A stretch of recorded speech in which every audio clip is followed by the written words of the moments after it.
Assalomu alaykum hurmatli muxlislar. Bugun 24-yanvar soat 19:00.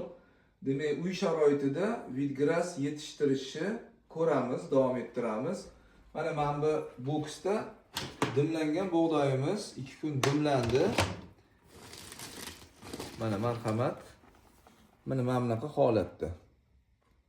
Ko'ryapti, mana mashinchalik unib qolgan. Endi buni latokka yoyishimiz kerak bo'ladi. Shu vaqt kelgan. Uning uchun mana buni olib, mana chelakli suvga bir marta sovolamiz.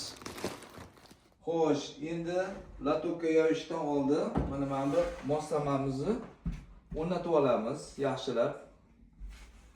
Qulay qilib o'zimizga.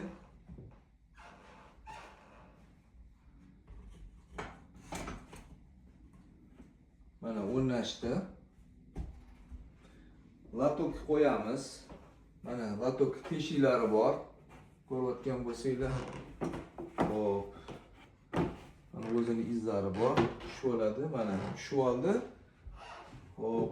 Endi mana bu chelakli suvga yutib oldik. Silqitib oldik. Endi mana bunga yoyamiz. Mana latokka yoyib olamiz. Ozgina suv bo'ladi. O'shaning uchun mana bu chelakni sirazu o'rnatib qo'yish kerak. Bo'lmasa suv yeriga tushib ketadi polga.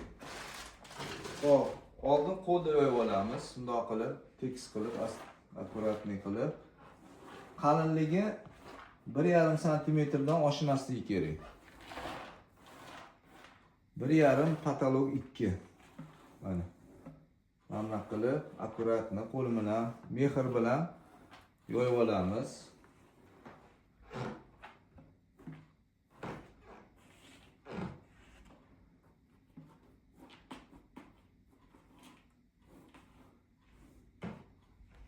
Xo'p, buning uchun mana tekis bo'lishi uchun mana bunaqa shpatilam bor mana.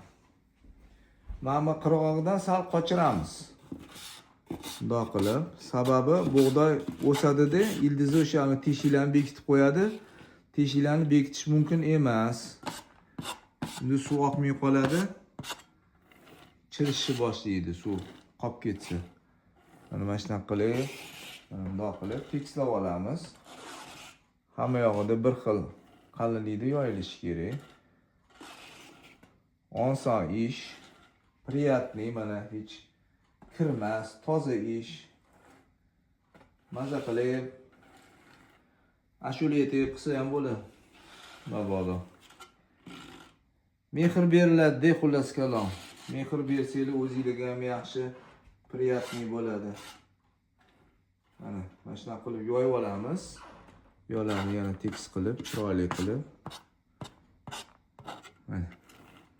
Yoyib oldikmi? Ana bo'ldi. Endi ikkinchi latok bor.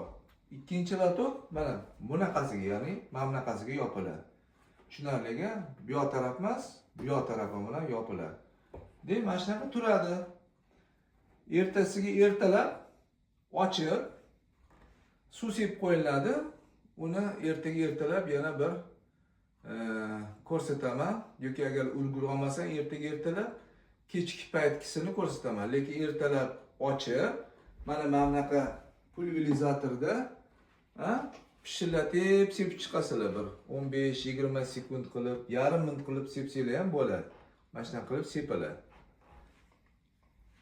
Xo'p, shu bilan mana latokka yoydik. Latokka yoygandan keyin xudo xolisa 6-7 kunlarda tayyor bo'ladi. Sog' bo'linglar. Bu savollar bo'lsa, kommentariylar bo'lsa, bemalol yozaveringlar. Assalomu alaykum va rahmatullohi va barakatuh.